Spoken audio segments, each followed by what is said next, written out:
ਜਸ ਪੰਜਾਬੀ ਦੇਖਦੇ ਹੋਏ ਸਾਰੇ ਦਰਸ਼ਕਾਂ ਨੂੰ ਮੇਰੇ ਵੱਲੋਂ ਪਿਆਰ ਭਰੀ ਸਤਿ ਸ਼੍ਰੀ ਅਕਾਲ। ਤੁਹਾਡਾ ਸਵਾਗਤ ਪ੍ਰੋਗਰਾਮ ਅੱਜ ਦਾ ਮੁੱਦਾ ਦੇ ਵਿੱਚ। ਮੈਂ ਤੁਹਾਡੀ ਹੋਸਟ ਆਸ਼ਮਿਤਾ ਸਾਰਿਆਂ ਨੂੰ ਇੱਕ ਵਾਰੀ ਫਿਰ ਇਸ ਸ਼ਾਮ ਦੇ ਪ੍ਰੋਗਰਾਮ ਦੇ ਵਿੱਚ ਨਿੱਘਾ ਸਵਾਗਤ ਕਰਦੇ ਹਾਂ। ਇਸ ਹਫਤੇ ਕਾਫੀ ਵੱਡੀ ਕੁਝ ਹੈਡਲਾਈਨਸ ਤੁਹਾਡੇ ਨਾਲ ਸ਼ੇਅਰ ਕੀਤੀਆਂ, ਬਟ ਇੱਕ ਹੈਡਲਾਈਨ ਕੁਝ ਦਿਨਾਂ ਤੋਂ ਮੈਂ ਤੁਹਾਡੇ ਨਾਲ ਕਵਰ ਕਰਨ ਜਾ ਰਹੀ ਹਾਂ। ਅੱਜ ਅਸੀਂ ਉਹਦੀ ਗੱਲ ਕਰਾਂਗੇ। ਇਨਫੈਕਟ ਯੂਨਾਈਟਿਡ ਸਟੇਟਸ ਦੇ ਵਿੱਚ ਜਿੱਥੇ ਤੱਕ ਫਾਈਨੈਂਸ਼ੀਅਲ ਅਤੇ ਐਕਨੋਮਿਕਲ ਡਿਵੈਲਪਮੈਂਟ ਦੀ ਗੱਲ ਆਉਂਦੀ ਹੈ, ਕਿੰਨੇ ਚਿਰ ਤੋਂ ਕਿੰਨੇ ਮਹੀਨਿਆਂ ਤੋਂ ਅਸੀਂ ਵੇਖ ਰਹੇ ਹਾਂ ਕਿ ਇਸ ਤਰ੍ਹਾਂ treasury secretary chairman of the Federal reserve Jerome Powell ਬਾਰ-ਬਾਰ ਇੰਟਰਸਟ ਰੇਟਸ ਵਧਾ ਕੇ ਇਕੋਨਮੀ ਨੂੰ ਕੰਟਰੋਲ ਕਰਨ ਦੀ ਕੋਸ਼ਿਸ਼ ਕਰ ਰਹੇ ਹੈ। ਜੋ ਇਕੋਨਮੀ ਕਿੰਨੀ ਤੇਜ਼ੀ ਨਾਲ ਵਧ ਰਹੀ ਸੀ ਉਹਨੂੰ ਥੋੜ੍ਹਾ ਜਿਹਾ ਸਲੋ ਡਾਊਨ ਕਰਨ ਦੀ ਕੋਸ਼ਿਸ਼ ਕਰ ਰਹੇ। ਇਹਦੇ ਨਾਲ ਰਿਸੈਸ਼ਨ ਦੀ ਗੱਲਾਂ ਉੱਠ ਰਹੀਆਂ। ਉਹਦੇ ਨਾਲ ਦੇ ਨਾਲ ਯੂਨਾਈਟਿਡ ਸਟੇਟਸ ਦੀ ਡੈਟ ਸੀਲਿੰਗ ਕ੍ਰਾਈਸਿਸ ਆ ਖੜੀ ਹੈ। Just this week treasury secretary Janet Yellen ਨੇ ਅਨਾਊਂਸ ਕੀਤਾ ਕਿ ਸਿਰਫ ਤਾਂ ਸਿਰਫ ਜੂਨ 1 ਤੱਕ ਦਾ ਟਾਈਮ ਹੈਗਾ ਸਰਕਾਰ ਕੋਲ। ਇਨ ਜੂਨ 1 ਨੂੰ the United States runs out of money. So ਤੁਸੀਂ ਆਪਣੇ ਪਰਸਨਲ ਫਾਈਨੈਂਸਿਸ ਦਾ ਦੇਖੋ। ਅਗਰ ਤੁਹਾਡੇ ਬੈਂਕ ਦੇ ਵਿੱਚ ਸਿਰਫ 1 ਮਹੀਨੇ ਤੱਕ ਦੇ ਪੈਸੇ ਹੋਣ ਕਿ ਸਿਰਫ ਤੁਹਾਡੇ ਖਰਚੇ ਜੂਨ 1 ਤੱਕ ਚੱਲ ਸਕਦੇ, ਉਸ ਤੋਂ ਬਾਅਦ ਤੁਹਾਨੂੰ ਨਹੀਂ ਪਤਾ ਕਿਸ ਤਰ੍ਹਾਂ ਤੁਹਾਡੇ ਖਰਚੇ ਅੱਗੇ ਵਧਣਗੇ। ਇਹ ਸਥਿਤੀ ਇਸ ਵੇਲੇ United States as a country face ਕਰ ਰਿਹਾ ਹੈ। Amidst all of this, ਇਹ ਹਫਤਾ ਹੀ ਸ਼ੁਰੂ ਹੋਇਆ ਇੱਕ ਬਹੁਤ ਹੀ ਸੀਮਿੰਗਲੀ ਇੱਕ ਮਾੜੀ ਫਾਈਨੈਂਸ਼ੀਅਲ ਖਬਰ ਦੇ ਨਾਲ। Another bank failure. In fact, early this week, First Republic Bank was reported to have failed. And ਇਸ bank ਨੂੰ ਇਹਦੇ ਡਿੱਗਣ ਤੋਂ ਬਾਅਦ JP Morgan and Chase Bank has acquired it. And ਇਹਦੇ ਨਾਲ ਦੇ ਨਾਲ ਉਸ acquisition ਤੋਂ ਪਹਿਲੇ FDIC ਜੋ ਕਿ Federal Depositors Insurance ਹੈਗੀ, ਜੋ ਤੁਹਾਡੇ bank deposits protect ਕਰਦੀ ਹੈ 250,000 ਤੱਕ, ਉਹਨਾਂ ਨੇ ਅਤੇ ਸਰਕਾਰ ਨੇ ਮਿਲ ਕੇ ਜੋ ਡਿਪੋਜ਼ਿਟਰਸ ਸੀਗੇ ਇਸ ਬੈਂਕ ਤੇ ਉਹਨਾਂ ਨੂੰ ਬੇਸਿਕਲੀ ਸਿਕਿਉਰਿਟੀ ਦਿੱਤੀ that ਤੁਹਾਡੇ ਡਿਪੋਜ਼ਿਟਸ ਸੇਫ ਹਨ, ਅਸੀਂ ਉਹਨਾਂ ਦੀ ਗਾਰੰਟੀ ਲੈਂਦੇ। ਇਨਫੈਕਟ ਤੁਸੀਂ ਹੋਰ ਹੈਡਲਾਈਨਸ ਵੇਖ ਸਕਦੇ ਹੋ ਕਿ ਕਿਸ ਤਰ੍ਹਾਂ ਇਸ ਬੈਂਕ ਦਾ ਜੋ ਫੇਲੀਅਰ ਸੀਗਾ, it is the second largest in US history. ਇਹ ਤੋਂ ਪਹਿਲੇ ਸਿਰਫ 2008 ਦਾ ਵਾਸ਼ਿੰਗਟਨ ਮਿਊਚੁਅਲ ਬੈਂਕ ਸੀ ਜੋ ਇੰਨੇ ਵੱਡੇ ਲੈਵਲ ਤੇ ਫੇਲ ਹੋਇਆ। ਐਂਡ ਈਵਨ ਦੋ ਦਿਸ ਬੈਂਕ ਹੈਜ਼ ਫੇਲਡ, ਸਾਨੂੰ ਫਿਰ ਵੀ ਇੱਕ ਤੁਸੀਂ ਕਹਿ ਲਓ ਜੋ ਓਵਰਆਲ ਮੇਨ ਸਟ੍ਰੀਮ ਰਿਪੋਰਟਿੰਗ ਹੈਗੀ ਉਹਦੇ ਵਿੱਚ ਇੰਨਾ ਕੰਸਰਨ ਜਾਂ ਇੰਨਾ ਡੇਂਜਰ ਨਹੀਂ ਮਹਿਸੂਸ ਹੋ ਰਿਹਾ ਇਸ ਬੈਂਕ ਦੇ ਫੇਲੀਅਰ ਕਰਕੇ। Y is that? In fact, if you look at some more headlines, yes, ਇਸ ਬੈਂਕ ਫੇਲੀਅਰ ਦੇ ਨਾਲ ਜੋ ਬੈਂਕਿੰਗ ਇੰਡਸਟਰੀ ਹੈਗੀ, ਜੋ ਇਕੋਨਮੀ ਹੈਗੀ, ਉਹਨੂੰ ਲੈ ਕੇ ਕਾਫੀ ਕੰਸਰਨਸ ਉਠਾਏ ਜਾ ਰਹੇ ਹੈ। ਲੋਕੀ ਚਿੰਤਕ ਹੋ ਰਹੇ ਹੈ ਕਿ ਕੁਛ ਚਿਰ ਪਹਿਲੇ ਅਸੀਂ ਸਿਲੀਕਨ ਵੈਲੀ ਬੈਂਕ ਅਤੇ ਸਿਗਨੇਚਰ ਬੈਂਕ ਜੋ ਕਿ ਸਮਾਲ ਅਤੇ ਮੀਡੀਅਮ ਸਾਈਜ਼ਡ ਬੈਂਕਸ ਹਨ, ਉਹਨਾਂ ਦੀ ਗੱਲ ਕਰ ਰਹੇ ਸੀ ਕਿਸ ਤਰ੍ਹਾਂ ਕੰਜ਼ਿਊਮਰ ਕੌਨਫੀਡੈਂਸ ਡਿੱਗਣ ਤੋਂ ਬਾਅਦ ਉਨ ਬੈਂਕਸ ਦੇ ਜੋ ਡਿਪੋਜ਼ਿਟਰ ਸੀਗੇ ਸਾਰਿਆਂ ਨੇ ਆਪਦੇ ਪੈਸੇ ਕੱਢਣ ਦੀ ਕੋਸ਼ਿਸ਼ ਕੀਤੀ। ਉਹ something similar happened to First Republic, except ਉਹਨਾਂ ਦੇ ਨਾਲ ਜੋ ਸਥਿਤੀ ਹੋਈ ਉਹ ਥੋੜੀ ਜਿਹੀ ਜ਼ਿਆਦਾ extreme C. But regardless of what happened at First Republic Bank, ਇਸ ਤੋਂ ਬਾਵਜੂਦ ਅੱਜ ਅਸੀਂ ਸਿਰਫ ਇਸ ਬੈਂਕ ਦੇ ਕੋਲੈਪਸ ਦੀ ਨਹੀਂ ਗੱਲ ਕਰਾਂਗੇ, ਅੱਜ ਅਸੀਂ ਥੋੜ੍ਹੀ ਜਿਹੀ ਉਸ ਅੰਡਰਲਾਈਂਗ ਸਿਸਟਮ ਦੀ ਗੱਲ ਕਰਾਂਗੇ ਜਿਨ੍ਹਾਂ ਦੇ ਬਲਬੂਤੇ ਉੱਤੇ ਇਹੋ ਜਿਹੇ ਛੋਟੇ ਅਤੇ ਮੀਡੀਅਮ ਸਾਈਜ਼ਡ ਬੈਂਕਸ ਆਪਰੇਟ ਕਰਦੇ ਹਨ। ਉਹ ਸਿਸਟਮ ਕਿੰਨਾ ਕੁ ਮਜ਼ਬੂਤ ਹੈ, ਬਿਕੋਜ਼ ਅੱਜ ਦੀ ਡੇਟ ਦੇ ਵਿੱਚ ਇਸ ਬੈਂਕ ਫੇਲੀਅਰ ਤੋਂ ਬਾਅਦ ਉਸ ਸਿਸਟਮ ਉੱਤੇ ਸਵਾਲ ਉੱਠ ਰਿਹਾ। ਹੋਰ ਅਗਰ ਤੁਸੀਂ ਅਗਲੀ ਹੈਡਲਾਈਨਸ ਵੇਖੋ, ਸਾਰੇ ਇਹੀ ਕਹਿੰਦੇ ਹੈ ਕਿ ਕੀ ਇੱਕ ਸਲੋ ਮੋਸ਼ਨ ਬੈਂਕਿੰਗ ਕ੍ਰਾਈਸਿਸ ਹੋ ਰਹੀ ਹੈ। ਵਨਸ ਅਗੇਨ ਅਗਰ ਅਸੀਂ ਵੱਡੀ ਫਾਈਨੈਂਸ਼ੀਅਲ ਜਾਂ ਇਕਨੋਮਿਕ ਕ੍ਰਾਈਸਿਸ ਦੀ ਗੱਲ ਕਰੀਏ, 2008 ਦੇ ਵਿੱਚ ਮੌਰਗੇਜ ਅਤੇ ਹਾਊਸਿੰਗ ਕ੍ਰਾਈਸਿਸ ਵੇਖੀ ਗਈ ਸੀ, 2020 ਦੇ ਵਿੱਚ ਇਕੋਨਮੀ ਸ਼ਟ ਡਾਊਨ ਕਰਕੇ ਕ੍ਰਾਈਸਿਸ ਵੇਖੀ ਗਈ ਸੀ, ਅਤੇ ਹੁਣ ਇਹ banking crisis. what does it mean ਕਿ ਇੱਕ ਬੈਂਕ ਇਸ ਤਰੀਕੇ ਦੇ ਨਾਲ ਕੋਲੈਪਸ ਹੋਇਆ ਹੈ? what does it mean for the larger economy and for a US default? once again, ਭਾਵੇਂ ਉਹ ਡੈਟ ਸੀਲਿੰਗ ਦਾ ਮਸਲਾ ਹੋਏ ਜੋ ਕਿ ਇਸ ਵੇਲੇ ਕਾਂਗਰਸ ਦੇ ਵਿੱਚ ਲੜਿਆ ਜਾ ਰਿਹਾ ਹੈ, ਭਾਵੇਂ ਉਹ ਇੰਟਰਸਟ ਰੇਟਸ ਦਾ ਮੁੱਦਾ ਹੋਵੇ ਜੋ ਕਿ ਇਸ ਵੇਲੇ ਫੈਡਰਲ ਰਿਜ਼ਰਵ ਉਹ ਬੈਟਲ ਲੜ ਰਹੀ ਹੈ, ਜਾਂ ਹੁਣ ਬੈਂਕਿੰਗ ਕ੍ਰਾਈਸਿਸ ਦਾ ਮਸਲਾ ਹੋਵੇ ਜਾਂ ਛੋਟੇ ਬੈਂਕਸ ਦੀ ਵਾਇਬਿਲਿਟੀ ਹੋਵੇ ਅਤੇ ਕੰਜ਼ਿਊਮਰ ਕੌਨਫੀਡੈਂਸ ਦੀ ਗੱਲ ਹੋਏ, ਇਹ ਸਾਰੀ ਚੀਜ਼ਾਂ ਜੁੜੀਆਂ ਹੋਈਆਂ। ਇਹ ਸਾਰੀ ਚੀਜ਼ਾਂ ਨੂੰ ਰਲ ਕੇ ਹੀ ਅਸੀਂ ਕਹਿ ਸਕਦੇ ਹਾਂ ਕਿ ਇਹ ਇਕੋਨਮੀ ਨੂੰ ਅੱਗੇ ਵਧਾ ਰਹੀਆਂ ਜਾਂ ਪਿੱਛੇ ਖਿੱਚ ਰਹੀਆਂ। ਸੋ ਅੱਜ ਦੇ ਮੁੱਦੇ ਨੂੰ ਡਿਸਕਸ ਕਰਨ ਲਈ ਅਤੇ ਇਸ ਬੈਂਕ ਕੋਲੈਪਸ ਨੂੰ ਸਮਝਣ ਲਈ ਕਿ ਇਹ ਇੱਕ ਜੈਨੂਇਨਲੀ ਮਾੜੀ ਚੀਜ਼ ਹੈ ਜਾਂ ਕਿ ਇਹਦੇ ਵਿੱਚ ਵੀ ਕੁਝ ਪੋਜ਼ਿਟਿਵ ਸਾਈਨਸ ਬੈਂਕਿੰਗ ਇੰਡਸਟਰੀ ਬਾਰੇ ਸਾਨੂੰ ਵੇਖਣ ਨੂੰ ਮਿਲਦੇ ਹਨ। ਚੀਜ਼ਾਂ ਨੂੰ ਡਿਸਕਸ ਕਰਨ ਲਈ ਫਾਈਨੈਂਸ਼ੀਅਲ ਐਕਸਪਰਟ ਜੋ ਕਿ ਮੌਰਗੇਜ ਅਤੇ ਲੈਂਡਿੰਗ ਦੇ ਵਿੱਚ ਕੰਮ ਕਰਦੇ ਸਾਡੇ ਨਾਲ ਜੁੜੇ ਹੋਏ ਹਨ। Joining us from the neighboring state of New Jersey, Gagandeep Singh ji। ਸਭ ਤੋਂ ਪਹਿਲੇ ਗਗਨ ਜੀ ਤੁਹਾਨੂੰ ਪ੍ਰੋਗਰਾਮ ਦੇ ਵਿੱਚ ਸਵਾਗਤ। ਸਤਿ ਸ੍ਰੀ ਅਕਾਲ। ਸਤਿ ਸ੍ਰੀ ਅਕਾਲ, thank you very much. So good to have you, Gagandeep Singh ji। ਤੁਸੀਂ president ਹੋ of All State Lenders Corp and ਤੁਸੀਂ ਇੱਕ ਇਹੋ ਜਿਹੀ ਫਾਈਨੈਂਸ਼ੀਅਲ ਐਕਸਪਰਟੀਜ਼ ਰੱਖਦੇ ਹੋ ਖਾਸ ਕਰਕੇ ਜਿੱਥੇ ਬੈਂਕਿੰਗ, ਫਾਈਨੈਂਸ਼ੀਅਲ ਇੰਸਟੀਟਿਊਸ਼ਨਸ, ਲੈਂਡਿੰਗ ਦੀ ਗੱਲ ਆਉਂਦੀ ਹੈ। That is crucial for our program today। ਸਭ ਤੋਂ ਪਹਿਲੇ ਤਾਂ ਗਗਨ ਜੀ ਅਸੀਂ ਇਹ ਲਫ਼ਜ਼ ਬਾਰ-ਬਾਰ ਸੁਣਦੇ ਆ ਰਹੇ ਹਾਂ ਇਨ ਮੇਨ ਸਟ੍ਰੀਮ ਮੀਡੀਆ, ਬਾਰ-ਬਾਰ ਰਿਪੋਰਟ ਹੋ ਰਿਹਾ bank fail, bank run. Recently ਅਸੀਂ ਪ੍ਰੋਗਰਾਮ ਦੇ ਵਿੱਚ ਕਵਰ ਕੀਤੀ ਸੀ ਜਦੋਂ ਸਿਲੀਕਨ ਵੈਲੀ ਬੈਂਕ ਅਤੇ ਸਿਗਨੇਚਰ ਬੈਂਕ ਤੇ ਬੈਂਕ ਰਨਸ ਹੋਈਆਂ ਸੀ। But this story, first republic bank ਦੀ story is about a bank failure। Let's start with that। ਸਭ ਤੋਂ ਪਹਿਲੇ ਤਾਂ what does it mean? ਉਸ ਲਫ਼ਜ਼ ਦਾ, ਇਸ term ਦਾ ਕੀ meaning ਹੁੰਦਾ ਜਦੋਂ ਕਿਹਾ ਜਾਂਦਾ ਹੈ that this bank has failed, that we're experiencing a bank failure? So bank failure ਕੀ ਹੈਗਾ ਕਿ it's the same thing ਜਿਸ ਤਰ੍ਹਾਂ ਆਪਾਂ ਕੋਈ ਵੀ ਬਿਜ਼ਨਸ ਨੂੰ ਲੈ ਲੈਂਦੇ ਕਿ ਕੋਈ ਵੀ ਬਿਜ਼ਨਸ ਫੇਲ ਹੋ ਰਿਹਾ। ਕੋਈ ਬਿਜ਼ਨਸ ਫੇਲ ਹੋਣ ਦਾ ਮਤਲਬ ਕਿ they are closing their doors, they are they are not able to pay, ਕਿਸੇ ਆਪਣੇ ਕ੍ਰੈਡੀਟਰ ਨੂੰ ਪੇ ਨਹੀਂ ਕਰ ਰਹੇ, ਕਿਸੇ ਆਪਣੇ ਡੈਬਿਟਰ ਨੂੰ ਪੇ ਨਹੀਂ ਕਰ ਰਹੇਗੇ। ਸੋ ਉਹ ਲਾਈਕ ਐਨੀ ਰੈਗੂਲਰ ਬਿਜ਼ਨਸ, ਕੋਈ ਵੀ ਜਿਸ ਤਰ੍ਹਾਂ ਰੈਗੂਲਰ ਬਿਜ਼ਨਸ ਆਪਾਂ ਕਹਿੰਦੇ ਕਿ ਬੰਦ ਹੋ ਗਿਆ, ਉਹਨਾਂ ਦਾ ਦਿਵਾਲਾ ਨਿਕਲ ਗਿਆ, ਇਹ ਹੋ ਗਿਆ। ਸੋ ਸਟੋਰੀ ਉਹਨਾਂ ਦੀ ਬੈਕਗਰਾਊਂਡ ਦੇ ਵਿੱਚ ਮਤਲਬ ਐਟ ਲਾਰਜਰ ਲੈਵਲ ਉਹਨਾਂ ਦਾ ਚੀਜ਼ ਉਹੀ ਹੈ ਕਿ ਬੈਂਕ ਬੰਦ ਹੋ ਗਿਆ, ਉਹ ਪੇ ਨਹੀਂ ਕਰ ਸਕਦੇਗੇ ਆਪਣੇ ਉਹਨਾਂ ਨੂੰ। ਪਰ ਕਿਉਂਕਿ ਇਹ ਬੈਂਕ ਹੈਗਾ ਵਾ ਸੋ ਉਹਨਾਂ ਦੇ ਕੁਛ ਰੂਲਸ ਐਂਡ ਰੈਗੂਲੇਸ਼ਨਸ ਹੈਗੇ ਜਿਹੜੇ ਕਿ ਗਵਰਨਮੈਂਟ ਹੈਗੀ ਆ ਉਹ ਉਹਨੂੰ ਟੇਕ ਕੇਅਰ ਕਰਦੀ ਆ। ਕੁਛ ਉਹਨਾਂ ਦੀ ਕੁਛ ਇੰਸ਼ੋਰੈਂਸਿਸ ਹੁੰਦੀਆਂ ਜਿਹਨੂੰ ਆਪਾਂ FDIC ਇੰਸ਼ੋਰੈਂਸਿਸ ਸੁਣਿਆ ਹੋਏਗਾ, ਉਹ ਕੁਛ ਕਵਰ ਕਰਦੀਆਂ ਹੈਗੀਆਂ ਉਹਨਾਂ ਦੇ ਡਿਪੋਜ਼ਿਟਰਸ ਨੂੰ। ਪਰ ਬੈਂਕ ਬੰਦ ਹੋਣ ਦਾ ਮਤਲਬ it's the same thing, bank fail ਹੋ ਰਿਹਾ, it's the same thing like any other business ਕਿ ਉਹਨਾਂ ਦਾ ਆਪਣਾ they are closing their doors kind of। ਜੀ ਗਗਨ ਜੀ, I'm so glad you mentioned ਇਹ ਤੁਸੀਂ ਇੱਥੇ ਜ਼ਿਕਰ ਕੀਤਾ ਕਿ ਦੇਖੋ ਬੈਂਕਿੰਗ ਇੰਡਸਟਰੀ ਦੇ ਵਿੱਚ which is different from a lot of other businesses, ਕੁਝ ਗਾਰੰਟੀਜ਼ ਸਰਕਾਰ ਵੱਲੋਂ ਦਿੱਤੀਆਂ ਜਾਂਦੀਆਂ ਜਿਸ ਤਰ੍ਹਾਂ ਫਰਸਟ ਰਿਪਬਲਿਕ ਬੈਂਕ ਦੇ ਨਾਲ ਹੋਇਆ। FDIC basically seized the bank and then ਫਿਰ JP Morgan ਜੋ ਇੱਕ ਇਸ ਵੇਲੇ ਆਈ ਥਿੰਕ ਅਮਰੀਕਾ ਦਾ ਸਭ ਤੋਂ ਵੱਡਾ ਬੈਂਕ ਹੈਗਾ, ਉਹਨੇ ਅਕਵਾਇਰ ਕਰ ਲਿਆ। Before we get to that let's go back a little bit more. ਇਹ ਜੋ ਕੁਛ ਮਹੀਨੇ, ਕੁਛ ਸਾਲ, 1.5 ਸਾਲ ਤੋਂ ਯੂਨਾਈਟਿਡ ਸਟੇਟਸ ਦੀ ਇਕੋਨਮੀ ਦੇ ਵਿੱਚ ਜਿਸ ਤਰ੍ਹਾਂ ਦਾ ਟਰਮੋਇਲ, ਜਿਸ ਤਰ੍ਹਾਂ ਦਾ ਸੰਘਰਸ਼ ਅਸੀਂ ਕਹਿ ਸਕਦੇ ਹਾਂ ਇਕੋਨਮੀ ਦੇ ਵਿੱਚ ਵੇਖਣ ਨੂੰ ਮਿਲ ਰਿਹਾ ਹੈ, a lot of people have been comparing these times to 2008 and coincidentally ਜਦੋਂ ਪਹਿਲੀ ਵਾਰ ਯੂਨਾਈਟਿਡ ਸਟੇਟਸ ਦੇ ਵਿੱਚ ਇੱਕ ਵੱਡਾ ਬੈਂਕ ਫੇਲ ਹੋਇਆ ਸੀ ਉਹ ਵੀ 2008 ਦੇ ਵਿੱਚ ਸੀ।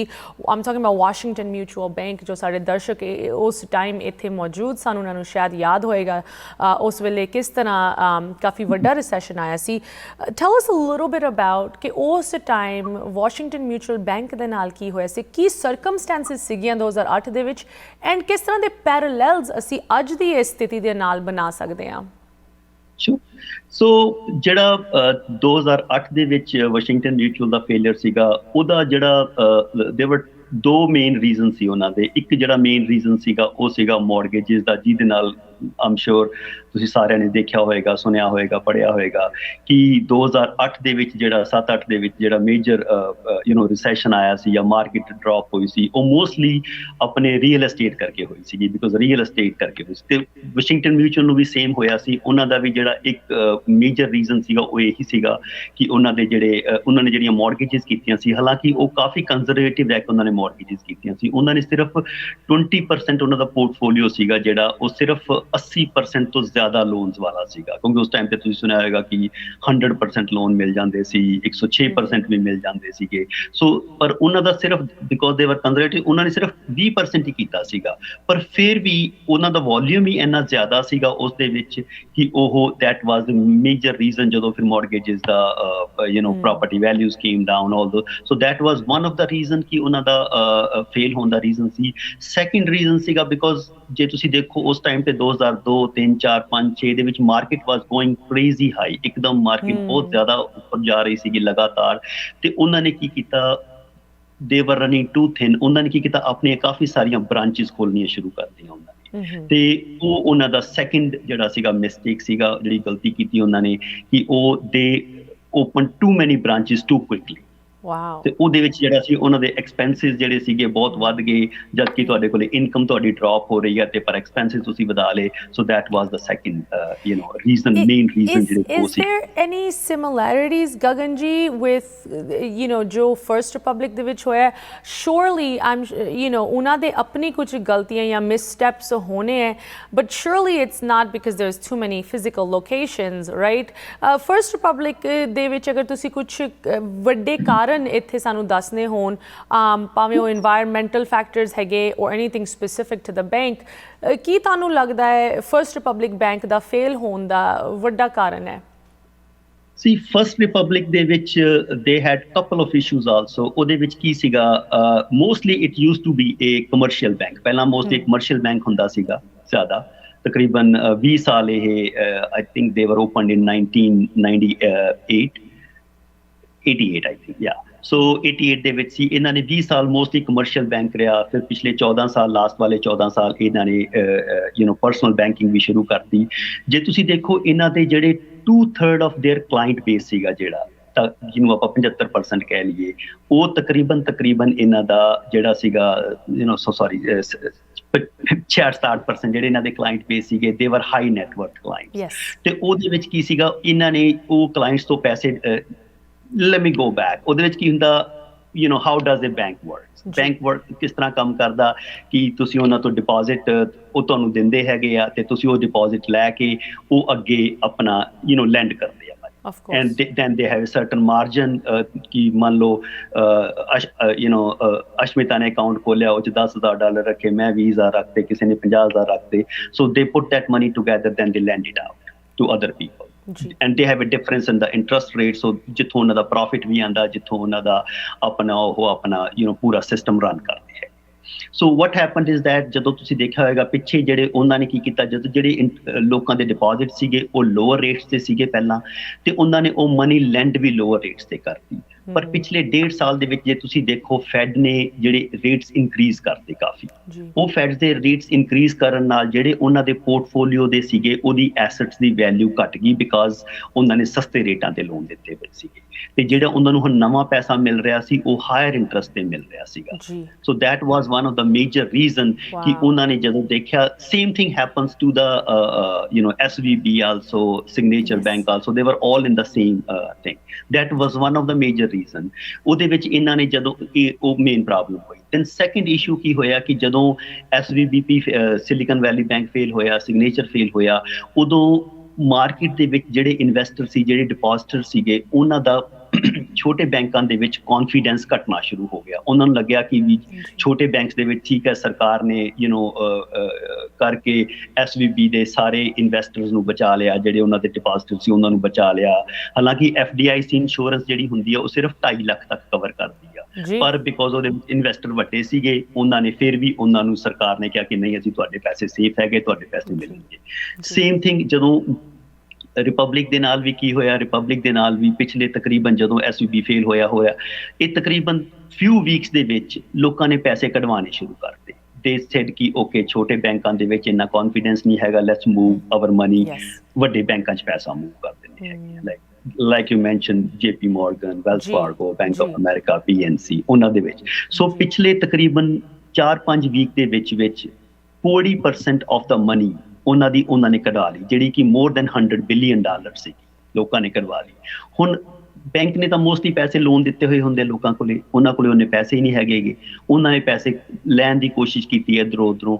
10-11 ਬੈਂਕਾਂ ਨੇ, ਜੇ ਤੁਸੀਂ ਸੁਣਿਆ ਹੋਏਗਾ ਨਿਊਜ਼ ਦੇ ਵਿੱਚ, 11 ਬੈਂਕਾਂ ਨੇ about 30 ਬਿਲੀਅਨ ਡਾਲਰ ਵੀ 30 ਦਿੱਤੇ billion ਉਹਨਾਂ dollars ਜੀ ਜੀ ਐਗਜ਼ੈਕਟਲੀ। ਉਹਨਾਂ ਨੇ ਉਹ ਵੀ ਫੰਡ ਕੀਤੇ ਉਹਨਾਂ ਨੂੰ ਕਿ ਚਲੋ ਜੇ ਬੈਂਕ ਸੇਵ ਹੋ ਸਕਦਾ, ਪਰ ਉਹ ਪੈਸੇ ਦੀ ਵਿਡਰੋਲ ਹੀ ਇੰਨੀ ਜ਼ਿਆਦਾ ਸੀਗੀ ਕਿ 100 ਬਿਲੀਅਨ ਡਾਲਰ ਤੁਹਾਡਾ 40% ਆਲਰੇਡੀ ਲੋਕਾਂ ਨੇ ਕਢਵਾ ਲਿਆ, ਰਾਈਟ? ਤੇ ਉਹ ਪੈਸਾ ਹੁਣ ਕਿੱਥੋਂ ਆਏਗਾ? So they had no other option to close it. You know, Gagan ji, I'm glad कि तुसी Signature Bank and Silicon Valley Bank दोनों ਦਾ ਜ਼ਿਕਰ ਕੀਤਾ ਹੈ।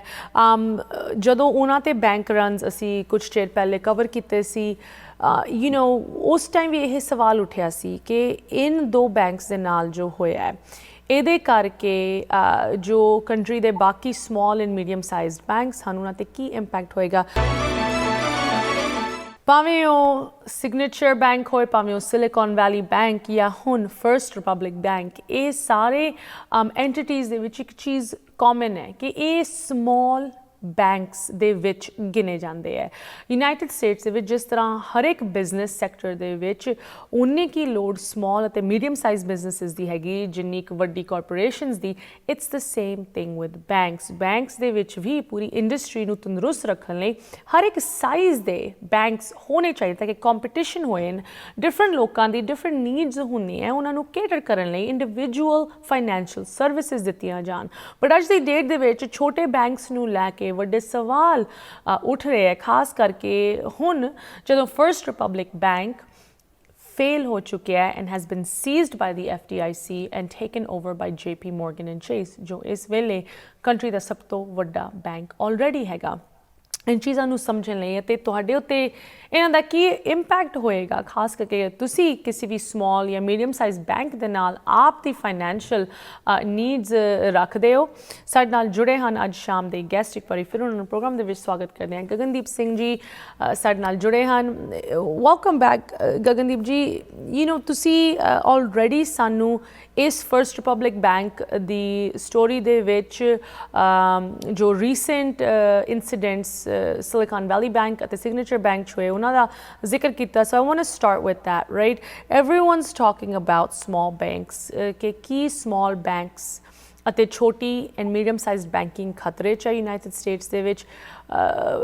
ਗਗਨਦੀਪ ਜੀ, what do you feel that the impact of First Republic Bank's now failure, ਉਹਦਾ ਕੀ impact ਹੋਏਗਾ ਛੋਟੀ ਬੈਂਕਿੰਗ ਤੇ ਜਾਂ ਛੋਟੀ ਐਂਡ ਮੀਡੀਅਮ ਸਾਈਜ਼ ਬੈਂਕਿੰਗ ਤੇ?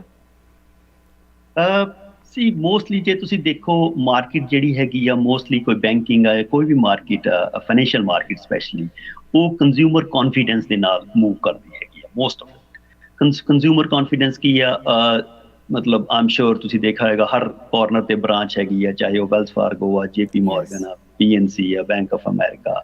ਬਟ ਫਿਰ ਵੀ ਕਈ ਵਾਰੀ ਆਪਾਂ ਪ੍ਰੈਫਰ ਕਰਦੇ ਹਾਂ ਕਿ ਚਲੋ ਛੋਟਾ ਬੈਂਕ ਖੋਲਿਆ, ਨਵਾਂ ਖੋਲਿਆ, ਲੋਕਲ ਬੈਂਕ ਆ, ਆਪਾਂ ਉਹਨਾਂ ਨਾਲ ਖੋਲਦੇ ਹਾਂ। ਕਿਉਂਕਿ ਮੈਜੋਰਿਟੀ ਆ ਜਾਂਦੀ ਕਿ ਉਹ ਥੋੜ੍ਹੀ ਜਿਹੀ ਸਰਵਿਸ ਆਪਾਂ ਨੂੰ ਅੱਛੀ ਦੇ ਰਿਹਾ, ਬਿਕੋਜ਼ ਛੋਟੀ ਕੰਪਨੀ ਆ, ਛੋਟਾ ਬੈਂਕ ਹੈਗਾ, ਸਰਵਿਸ ਅੱਛੀ ਦਿੰਦੇ ਹੈਗੇ ਆ। ਪਰ ਉਹਦੇ ਵਿੱਚ ਕੀ ਹੁੰਦਾ ਫਿਰ ਉਹਦਾ ਤੁਸੀਂ ਪ੍ਰੋਜ਼ ਐਂਡ ਕੌਨਸ ਦੇਖਦੇ ਹੋ ਕਿ as compare to big bank, ਵੱਡੇ ਬੈਂਕ 'ਚ ਚਲੋ they treat you like a regular customer, ਪਰ ਛੋਟਾ ਬੈਂਕ ਆ ਤੁਹਾਨੂੰ ਉਹ ਅੱਛੀ ਸਰਵਿਸ ਦੇਗਾ, ਤੁਹਾਨੂੰ ਕੋਈ ਚੈਕਸ ਹੈਗੇ ਆ, ਇਹ ਹੈਗਾ, ਦੇ give you certain discounts and certain things.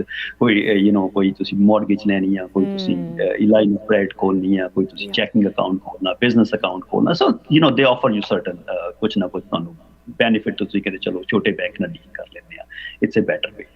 ਪਰ ਉਹਦੇ ਵਿੱਚ ਕੀ ਹੈਗਾ ਫਿਰ ਮਾਰਕੀਟ ਦੇ ਵਿੱਚ ਹੁਣ ਜਿਸ ਤਰ੍ਹਾਂ ਤੁਸੀਂ ਦੇਖਿਆ ਉਹਦਾ ਫਿਰ ਕੌਨਫੀਡੈਂਸ, ਜਿਹੜਾ ਮੈਂ ਕਹਿ ਰਿਹਾ ਸੀ ਕਿ ਕੌਨਫੀਡੈਂਸ ਦੇ ਨਾਲ ਚੱਲਦੀ ਹੈ ਮਾਰਕੀਟ।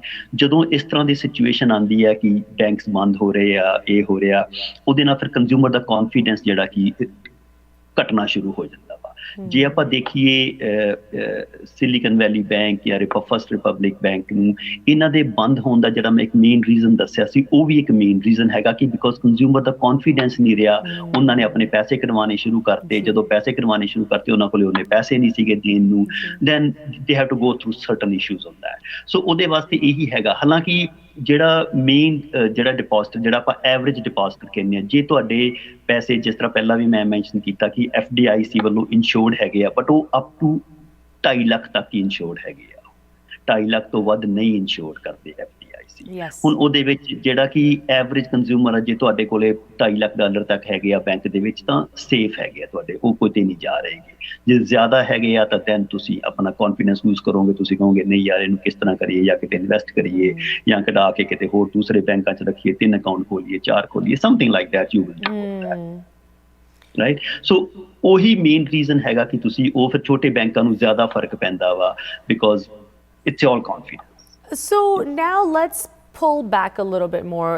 ਵੱਡੀ ਪਿਕਚਰ ਦੀ ਮੈਂ ਥੋੜੀ ਜਿਹੀ ਇੱਥੇ ਗੱਲ ਕਰਨਾ ਚਾਹੁੰਦੀ ਹਾਂ। Of course, you know, the economy, the debt ceiling, ਇਹ ਵੀ ਚੀਜ਼ਾਂ ਬਾਰ-ਬਾਰ ਖਬਰਾਂ ਦੇ ਵਿੱਚ ਆ ਰਹੀਆਂ। ਇਸ ਹਫਤੇ ਅਸੀਂ ਸੁਣਿਆ ਕਿਸ ਤਰ੍ਹਾਂ, I mean, on one hand, Janet Yellen is saying ਕਿ ਸਿਰਫ ਜੂਨ ਤੱਕ ਦਾ ਟਾਈਮ ਹੈ, June 1st ਨੂੰ, you know, the US will run out of money, and then ਦੂਜੇ ਪਾਸੇ you have President Biden finally, you know, having a meeting on the schedule with Speaker McCarthy to talk about the debt ceiling and raising it.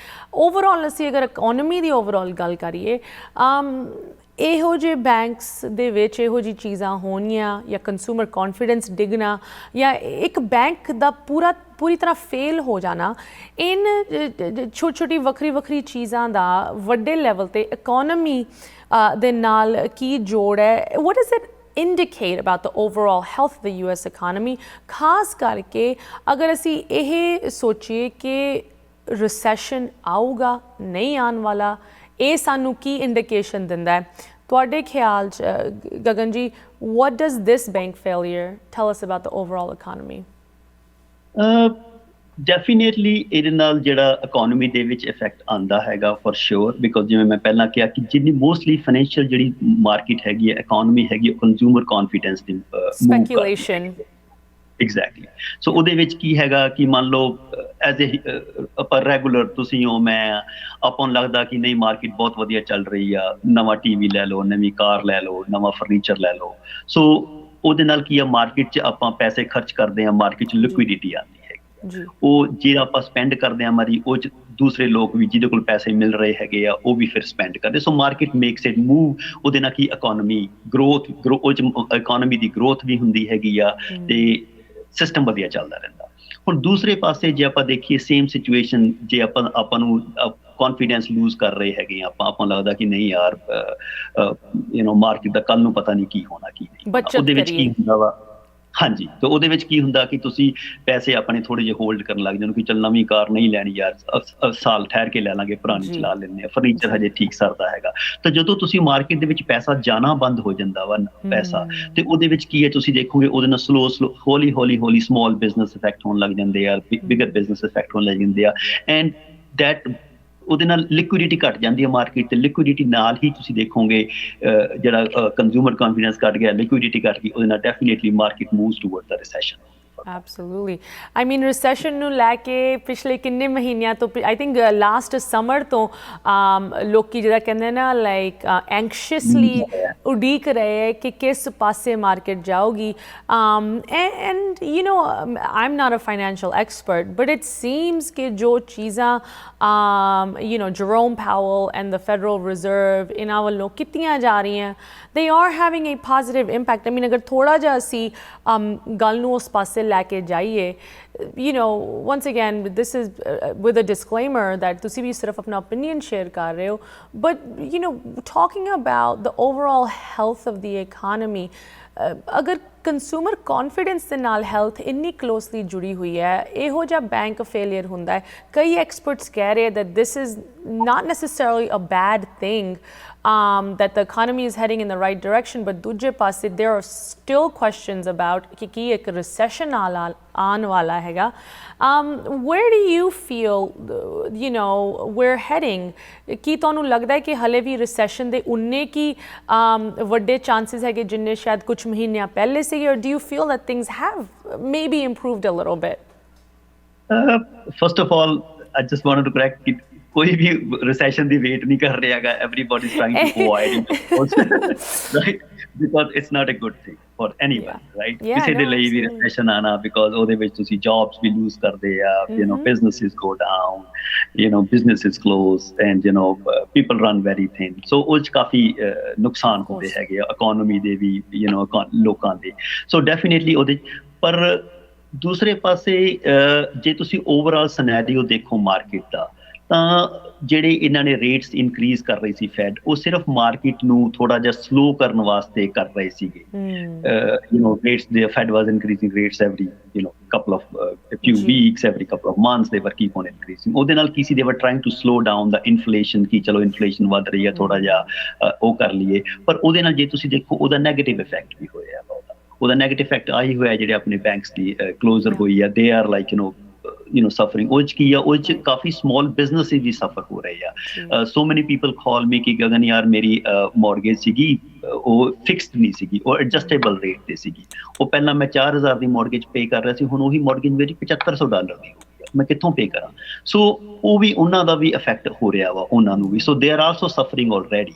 ਉਹ ਕਿਤੋਂ ਨਾ ਕਿਤੋਂ cost ਕੱਟ ਕਰ ਰਹੇ ਆ, ਕੁਛ ਨਾ ਕੁਛ ਕਰਕੇ they are still making mortgage payment pay ਕਰ ਰਹੇ ਹੈਗੇ ਆ, ਪਰ ਕਦੋਂ ਤੱਕ, ਰਾਈਟ। ਸੋ ਉਹ ਦੇਖੋ slowly we are moving towards that recession ਵੱਲ ਨੂੰ। ਪਰ ਉਹਦੇ ਵਿੱਚ ਇਹੀ ਆ ਕਿ ਜੇ ਹੁਣ ਉਹ ਜਿਸ ਤਰ੍ਹਾਂ ਕਹਿ ਰਹੇ ਹੈਗੇ ਆ, government is talking or everybody is talking ਕਿ by end of this year, by last quarter they will start decreasing the rates again. ਉਹਦੇ ਨਾਲ definitely it will help, it will. ਜੇ ਆਪਾਂ ਰਿਸੈਸ਼ਨ ਵੱਲ ਤੇਜ਼ੀ ਨਾਲ ਜਾ ਰਹੇ ਹਾਂ ਤਾਂ ਸਲੋ ਹੋ ਜਾਏਗਾ ਪ੍ਰੋਸੈਸ ਉਹ, ਤਾਂ ਡੈਫੀਨੇਟਲੀ ਉਹ ਆਪਾਂ ਨੂੰ ਹੈਲਪ ਮਿਲੂਗੀ ਜੇ ਕੱਲ ਨੂੰ ਉਹ ਰੇਟ ਇਸ ਕੁਆਟਰ ਦੇ ਐਂਡ ਤੇ। ਐਂਡ ਵਾਂਸ ਅਗੇਨ ਅਗਰ ਅਸੀਂ ਵਾਪਸ ਗੱਲ ਨੂੰ ਉਸ ਸਪੈਕੂਲੇਸ਼ਨ ਜਾਂ ਉਸ ਕੌਨਫੀਡੈਂਸ ਵੱਲ ਲੈ ਕੇ ਜਾਈਏ, ਸਿਰਫ ਇਹ ਪਬਲਿਕਲੀ ਅਨਾਊਂਸ ਕਰਨਾ ਜਾਂ ਲੋਕਾਂ ਨੂੰ ਕਹਿਣਾ ਕਿ ਇਹ ਰੇਟਸ ਅਸੀਂ ਵੀ will decrease them at this time, I think that makes ਉਹ ਵੀ ਲੋਕਾਂ ਦਾ ਹੌਸਲਾ ਥੋੜ੍ਹਾ ਜਿਹਾ ਬੁਲੰਦ ਕਰਦਾ ਕਿ ਨਹੀਂ ਚਲੋ ਦਸੰਬਰ ਤੱਕ ਦੀ ਹੀ ਗੱਲ ਹੈਗੀ, ਰਾਈਟ। ਸੋ ਇਹ ਤਾਂ ਚਲੋ ਬੈਂਕ ਫੇਲੀਅਰ ਦੀ ਗੱਲ ਹੋ ਗਈ। I want to talk a little bit about ਜੋ ਫਰਸਟ ਰਿਪਬਲਿਕ ਬੈਂਕ ਦੇ ਨਾਲ ਹੁਣ ਨਵਾਂ ਚੈਪਟਰ ਸ਼ੁਰੂ ਹੋਇਆ, which is their acquisition by JP Morgan and Chase। Once again, I don't mean to go back to 2008, but ਉਸ ਵੇਲੇ ਵੀ too big to fail ਇੱਕ ਬਹੁਤ ਵੱਡਾ ਇੱਕ ਸਲੋਗਨ ਬਣ ਚੁੱਕਿਆ ਸੀ। and today we're looking at JP Morgan ਜੋ already ਵੱਡਾ ਸੀਗਾ ਸਭ ਤੋਂ, has taken in more banks। ਇਹਦੇ ਬਾਰੇ ਮੈਂ ਹੋਰ ਤੁਹਾਡੇ ਨਾਲ ਡਿਸਕਸ਼ਨ ਕਰਨਾ ਚਾਹੁੰਦੀ। ਜੋ ਸਾਡੇ ਦਰਸ਼ਕ ਇੱਥੇ US ਦੇ ਵਿੱਚ 2006, 7, 8 ਔਰ 9 ਦੇ ਦੌਰਾਨ ਮੌਜੂਦ ਸੀ, ਤੁਹਾਨੂੰ ਬਹੁਤ ਚੰਗੀ ਤਰ੍ਹਾਂ ਯਾਦ ਹੋਣਾ ਹੈ ਕਿਸ ਤਰ੍ਹਾਂ ਯੂਨਾਈਟਿਡ ਸਟੇਟਸ ਦੀ ਇਕਨੋਮੀ ਕਿਸ ਦੌਰਾਨ ਥਰੂ ਲੰਘ ਰਹੀ ਸੀ। ਐਂਡ ਉਸ ਵੇਲੇ ਬੈਂਕਿੰਗ ਸਿਸਟਮਸ, ਹਾਊਸਿੰਗ ਮਾਰਕੀਟਸ, ਇਨਸਾਨੀ ਚੀਜ਼ਾਂ ਨੂੰ ਲੈ ਕੇ ਇੱਕ ਬਹੁਤ ਹੀ ਲੋ ਟਾਈਮ ਚੱਲ ਰਿਹਾ ਸੀ। ਐਂਡ ਇੱਕ ਕਹਾਵਤ, ਇੱਕ ਲਾਈਨ ਬੜੀ ਫੇਮਸ ਹੋਈ ਸੀ, ਟੂ ਬਿਗ ਟੂ ਫੇਲ। ਜੋ ਵੱਡੇ ਬੈਂਕਸ, ਜੋ ਵੱਡੀ ਫਾਈਨੈਂਸ਼ੀਅਲ ਇੰਸਟੀਟਿਊਸ਼ਨਸ ਡਿੱਗੀਆਂ ਸੀ ਉਸ ਟਾਈਮ, ਉਹਨਾਂ ਨੂੰ ਕਿਹਾ ਗਿਆ ਸੀ ਕਿ ਜਿਸ ਤਰ੍ਹਾਂ ਇਹ ਆਪਰੇਟ ਕਰਦੇ ਆ ਕਿ ਇਹ ਤਾਂ ਇੰਨੇ ਵੱਡੇ ਹੈ, ਇਹ ਕਦੇ ਵੀ ਫੇਲ ਨਹੀਂ ਹੋ ਸਕਦੇ। ਉਹੀ ਇੰਸਟੀਟਿਊਸ਼ਨਸ ਫਿਰ ਡਿੱਗੀਆਂ ਸੀ। ਉਸ ਚੀਜ਼ ਦਾ ਅੱਜ ਦੀ ਡੇਟ ਦੇ ਵਿੱਚ ਜੋ ਹੋ ਰਿਹਾ ਹੈ, ਕੀ ਕਨੈਕਸ਼ਨ ਹੈਗਾ? Well, just look at JP Morgan and Chase. Already United States ਦਾ ਸਭ ਤੋਂ ਵੱਡਾ ਬੈਂਕ ਹੁਣ ਹੋਰ ਵੀ ਵੱਡਾ ਹੋਇਆ ਹੈ with the recent acquisition of First Republic Bank, ਜੋ ਕਿ recently fail ਹੋਇਆ ਹੈ। ਇਹਦੇ ਬਾਰੇ ਡਿਸਕਸ਼ਨ ਕਰਨ ਲਈ and to tell us a little bit about ਕਿ ਅਸੀਂ ਆਉਣ ਵਾਲੇ ਸਮੇਂ ਦੇ ਵਿੱਚ ਕੀ ਐਕਸਪੈਕਟ ਕਰ ਸਕਦੇ ਹਾਂ, ਇੱਕ ਵਾਰੀ ਫਿਰ ਸਵਾਗਤ ਕਰਦੇ ਹਾਂ ਸ਼ਾਮ ਦੇ ਗੈਸਟ ਨੂੰ, ਗਗਨਦੀਪ ਸਿੰਘ ਜੀ। ਗਗਨਦੀਪ ਸਿੰਘ ਜੀ, ਤੁਸੀਂ ਇਸ ਏਰੀਆ ਦੇ ਵਿੱਚ ਐਕਸਪਰਟੀਜ਼ ਰੱਖਦੇ ਹੋ, ਮਾਹਿਰਤਾ ਰੱਖਦੇ ਹੋ, ਜਿੱਥੇ ਤੱਕ financial institutions, landing, banking systems ਦੀ ਗੱਲ ਆਉਂਦੀ। ਆਮ ਗਲੈਡ ਕਿ ਅੱਜ ਤੁਸੀਂ ਸਾਡੇ ਨਾਲ ਇਸ ਸਟੋਰੀ ਨੂੰ ਲੈ ਕੇ ਜੁੜੇ ਹੋ। We appreciate your insight, ਖਾਸ ਕਰਕੇ ਜੋ ਤੁਸੀਂ ਸਾਨੂੰ ਠੇਠ ਪੰਜਾਬੀ ਦੇ ਵਿੱਚ ਦੱਸ ਰਹੇ ਹੋ। ਮੈਨੂੰ ਪਤਾ ਹੈ ਸਾਡੇ ਦਰਸ਼ਕਾਂ ਲਈ you're doing a great service. Let's talk a little bit about JP Morgan and Chase, right? ਕਿੰਨੇ ਸਾਲ ਹੋ ਗਏ ਕਿ ਅਸੀਂ ਇਹ ਕਹਾਵਤ, ਇਹ ਲਫ਼ਜ਼ ਨਹੀਂ ਸੁਨੇ, too big to fail, but we certainly remember it from 2008.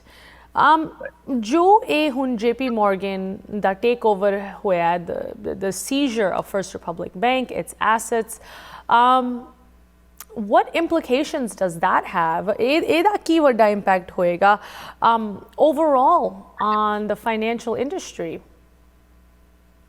C mostly ਜੇ ਤੁਸੀਂ ਦੇਖੋਗੇ ਜਦੋਂ ਵੀ ਕੋਈ ਇਸ ਤਰ੍ਹਾਂ ਦਾ ਇਸ਼ੂ ਹੁੰਦਾ, ਜਿਸ ਤਰ੍ਹਾਂ 2007-8 ਦੇ ਵਿੱਚ ਮੌਰਗੇਜਿਸ ਕਰਕੇ ਫਾਈਨੈਂਸ਼ੀਅਲ ਇੰਪੈਕਟ ਹੋਇਆ ਸੀਗਾ, ਤੇ ਉਸ ਤੋਂ ਬਾਅਦ ਫਿਰ ਕੀ ਹੁੰਦਾ, ਮਾਰਕੀਟ ਜਿਹੜੀ ਹੈਗੀ ਆ ਥੋੜੀ ਜਿਹੀ ਟਾਈਟ ਹੋਣੀ ਸ਼ੁਰੂ ਹੋ ਜਾਂਦੀ ਹੈ। ਉਹਦੇ ਵਿੱਚ ਕੀ ਹੈ, ਜੋ ਵੀ ਗਾਈਡਲਾਈਨਸ ਹੈਗੀਆਂ, ਲੈਂਡਿੰਗ ਗਾਈਡਲਾਈਨਸ ਹੈਗੀਆਂ, ਉਹ ਐਗਜ਼ੈਕਟਲੀ ਸੋ ਉਹ ਕਾਫੀ ਟਾਈਟ ਹੋਣੀਆਂ ਸ਼ੁਰੂ ਹੋ ਜਾਂਦੀਆਂ। ਉਹਦੇ ਵਿੱਚ ਤੁਸੀਂ ਦੇਖੋਗੇ ਉਹ ਕਾਫੀ ਪੇਪਰਸ ਜ਼ਿਆਦਾ ਮੰਗਣ ਲੱਗ ਜਾਂਦੇ ਆ, ਐਵਰੀਥਿੰਗ ਸਾਰਾ ਮਾਈਕਰੋਸਕੋਪ ਦੇ ਨਾਲ ਦੇਖਣ ਲੱਗ ਜਾਂਦੇ ਹੈਗੇ ਆ ਕਿ ਤੁਹਾਡਾ ਡਾਕੂਮੈਂਟਸ ਕੀ ਹੈਗੇ, ਇਹ ਕੀ ਹੈਗਾ, ਤੁਹਾਡੀ ਰਿਟਰਨਸ ਕੀ ਹੈਗੇ ਆ। ਉਹਦੇ ਵਿੱਚ ਕੀ ਹੈ, ਫਿਰ ਕੋਈ ਵੀ ਬਿਜ਼ਨਸ, ਕੋਈ ਵੀ ਬੈਂਕ ਹੈਗਾ ਜਾਂ ਅੰਡਰ ਰਾਈਟਰ ਹੈਗਾ, ਉਹ ਕੋਈ ਵੀ ਰਿਸਕ ਲੈਣ ਨੂੰ ਤਿਆਰ ਨਹੀਂ ਹੁੰਦੇ। ਉਹਨਾਂ ਨੂੰ ਲੱਗਦਾ ਵਾ ਕਿ ਨਹੀਂ ਇਹ 'ਚ ਥੋੜਾ ਰਿਸਕ ਲੱਗਦਾ ਵਾ, 5% ਰਿਸਕ ਵੀ ਲੱਗਦਾ ਤੇ ਕਿ ਨਹੀਂ ਅਸੀਂ ਇਹ ਪ੍ਰੋਜੈਕਟ ਨਹੀਂ ਕਰਨਾ ਹੈਗਾ ਵਾ। ਸੋ ਉਹਦੇ ਵਿੱਚ ਤੁਸੀਂ ਦੇਖੋਗੇ ਕਿ ਕਾਫੀ ਉਹ ਗਾਈਡਲਾਈਨਸ ਬਹੁਤ ਸਟ੍ਰਿਕਟ ਹੋ ਜਾਂਦੀਆਂ, ਜਿਹੜੀਆਂ ਲੈਂਡਿੰਗ ਦੀਆਂ ਹੁੰਦੀਆਂ ਜਾਂ ਉਹਨਾਂ ਦੀ ਡਾਇਵਰਸੀਫਿਕੇਸ਼ਨ ਹੁੰਦੀ ਆ, ਉਹ ਫਿਰ ਉਹ ਦੇਖਣ ਲੱਗ ਜਾਂਦੇ ਕਿ ਬਈ ਇਸ ਪ੍ਰੋਜੈਕਟ 'ਚ ਪੈਸਾ ਪਾਣਾ, ਇਸ 'ਚ ਨਹੀਂ ਪਾਣਾਗਾ। ਹਾਲਾਂਕਿ ਸਾਰੇ ਪ੍ਰੋਜੈਕਟ ਬੈਡ ਨਹੀਂ ਹੁੰਦੇ, ਕੁਝ ਪ੍ਰੋਜੈਕਟ ਤੁਹਾਨੂੰ ਉਹ ਲੱਗਣ ਲੱਗ ਜਾਂਦੇ ਕਿ ਨਹੀਂ ਇਹ ਤਾਂ ਪ੍ਰੋਜੈਕਟ ਦੇ ਵਿੱਚ ਉਹ ਫਲਾਣੇ ਨੇ ਪੈਸੇ ਲੂਜ਼ ਕੀਤੇ, ਉਹਨੇ ਕੀਤੇ, ਪ੍ਰੋਜੈਕਟ ਹੀ ਖਰਾਬ ਹੈਗਾ, ਸੋ ਦੇ ਸਟਾਪ ਡੂਇੰਗ ਦੈਟ। ਸੋ ਜੇ ਤੁਸੀਂ ਦੇਖੋਗੇ ਉਹ ਜਿਹੜੀ ਲਿਕੁਇਡਿਟੀ ਹੈਗੀ ਆ ਸਰਟਨ ਰੀਜਨਸ ਦੇ ਵਿੱਚ ਬਹੁਤ ਘੱਟ ਜਾਂਦੀ ਹੈਗੀ ਆ, ਜਾਂ ਗਾਈਡਲਾਈਨਸ ਬਹੁਤ ਸਟ੍ਰਿਕਟ ਹੋ ਜਾਂਦੀਆਂ ਹੈਗੀਆਂ, ਤੇ ਉਹ ਮੋਸਟਲੀ ਇਫੈਕਟ ਹੁੰਦਾ। ਪਰ ਉਹ ਕਿਹਨੂੰ ਇਫੈਕਟ ਹੁੰਦਾ? ਉਹ ਕੰਜ਼ਿਊਮਰ ਨੂੰ ਇਫੈਕਟ ਹੁੰਦਾ ਵਾ, ਕਿਉਂਕਿ ਲੋਨ ਲੈਣ ਕੀ ਨੇ ਜਾਣਾ, ਬਿਜ਼ਨਸ ਨੇ ਜਾਣਾ, ਪਰਸਨ ਨੇ ਜਾਣਾ ਵਾ, ਇੰਡੀਵਿਜੂਅਲ ਨੇ ਜਾਣਾ ਵਾ, ਉਹਦੇ ਵਿੱਚ ਫਿਰ ਉਹ ਇਫੈਕਟ ਹੋਣੇ ਸ਼ੁਰੂ ਹੋ ਜਾਂਦੇ ਆ। ਸੋ ਉਹਦੇ ਨਾਲ ਫਿਰ ਉਹ ਗਰੋਥ ਦੇ ਵਿੱਚ ਜਿਹੜੀ ਰੈਗੂਲਰ ਚੱਲਦੀ ਹੁੰਦੀ ਆ ਉਹ ਸਲੋ ਹੋ ਜਾਂਦੀ ਆ। ਜੀ ਜੀ। ਸੋ ਇਹ ਤਾਂ ਚਲੋ ਕੰਜ਼ਿਊਮਰ ਸਾਈਡ ਤੇ ਹੋਇਆ। Do you think once again as a matter of personal opinion ਕਿ JP Morgan ਦਾ ਜੋ ਇਹ ਫੈਲਾਅ ਹੈ, ਜਿਸ ਤਰ੍ਹਾਂ ਇਹ ਵੱਧ ਰਿਹਾ ਹੈ, ਦੈਟ ਇਜ਼ ਸਮਥਿੰਗ ਜਿਹਦੇ ਵਿੱਚ ਆਉਣ ਵਾਲੇ ਸਮੇਂ ਦੇ ਵਿੱਚ ਸਾਨੂੰ ਚਿੰਤਕ ਹੋਣਾ ਚਾਹੀਦਾ ਹੈ, ਜਾਂ JP Morgan ਦੇ ਸਾਈਜ਼ ਕਰਕੇ ਬੈਂਕਿੰਗ ਇੰਡਸਟਰੀ ਨੂੰ ਕੋਈ ਖਤਰਾ ਹੋ ਸਕਦਾ ਹੈ? I don't think so.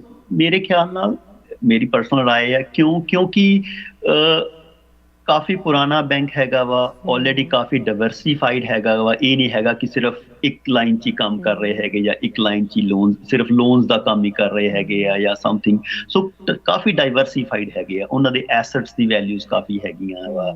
And ਦੂਸਰੀ ਗੱਲ ਹੈਗੀ ਆ, ਉਹ 2-3 ਹੂਪਸ ਦੇ ਥਰੂ ਆਲਰੇਡੀ ਜਾ ਚੁੱਕੇ ਆ। ਜੇ ਤੁਸੀਂ ਦੇਖੋ 2007-8 ਦੇ ਵਿੱਚ ਵੀ ਉਹਨਾਂ ਨੇ ਉਹ ਸਰਵਾਈਵ ਕੀਤਾ, ਹੁਣ ਵੀ they are doing pretty well. So ਉਹ ਸਾਰੇ ਜਾ ਚੁੱਕੇ, so they have experience also in that.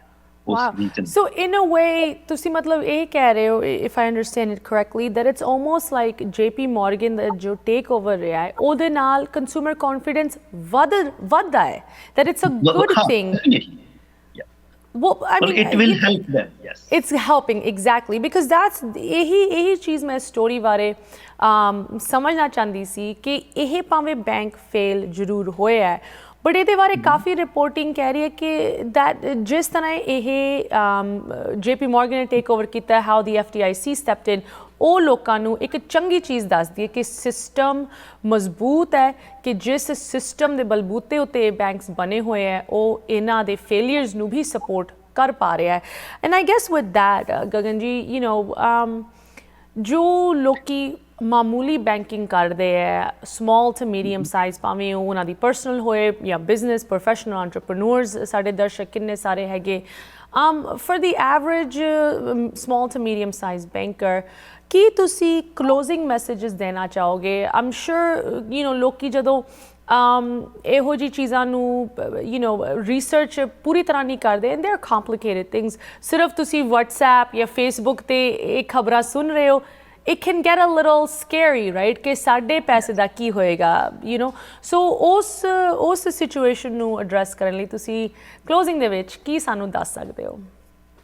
ਸ਼ੋਰ ਸੀ, ਜੇ ਤੁਸੀਂ ਦੇਖੋ ਇਸ ਪਿਛਲੇ ਦੋਨੇ ਬੈਂਕਾਂ ਟਾਈਪ ਤੇ SVB ਤੇ ਸਿਗਨੇਚਰ ਬੈਂਕ ਤੇ ਫਸਟ ਰਿਪਬਲਿਕ ਤੇ ਵੀ ਗਵਰਨਮੈਂਟ ਨੇ ਇੱਕ ਅੱਛੀ ਚੀਜ਼ ਇਹ ਕੀਤੀ ਹੈਗੀ ਆ, ਦੇ ਕੇਮ ਆਊਟ ਅਪ ਫਰੰਟ ਕਿ ਉਹਨਾਂ ਨੇ ਇਹ ਕਿਹਾ ਵੀ ਠੀਕ ਹੈ, FDIC ਨੇ 2.5 ਲੱਖ ਤੱਕ ਦੀ ਇੰਸ਼ੋਰੈਂਸ ਦਿੱਤੀ ਸੀਗੀ, ਪਰ ਅਸੀਂ ਸਾਰਿਆਂ ਨੂੰ ਕਵਰ ਕਰਾਂਗੇ, ਰਾਈਟ। ਸੋ ਐਟਲੀਸਟ ਦ ਗੁੱਡ ਥਿੰਗ ਵਾਜ਼ ਉਹਨਾਂ ਨੇ ਉਹ ਕਰਕੇ ਸਾਰਿਆਂ ਨੂੰ ਕਵਰ ਕੀਤਾ, ਚਾਹੇ ਕਿਸੇ ਦੇ 20 ਮਿਲੀਅਨ ਸੀ, ਚਾਹੇ ਕਿਸੇ ਦਾ 1 ਬਿਲੀਅਨ ਸੀ, ਚਾਹੇ 5 ਲੱਖ ਸੀ, ਚਾਹੇ 3 ਲੱਖ ਸੀ, ਦੇ covered everybody, which is because ਉਹ confidence ਨੂੰ create ਕਰਨ ਵਾਸਤੇ ਹੀ ਉਹਨਾਂ ਨੇ ਕੀਤਾ ਹੈ।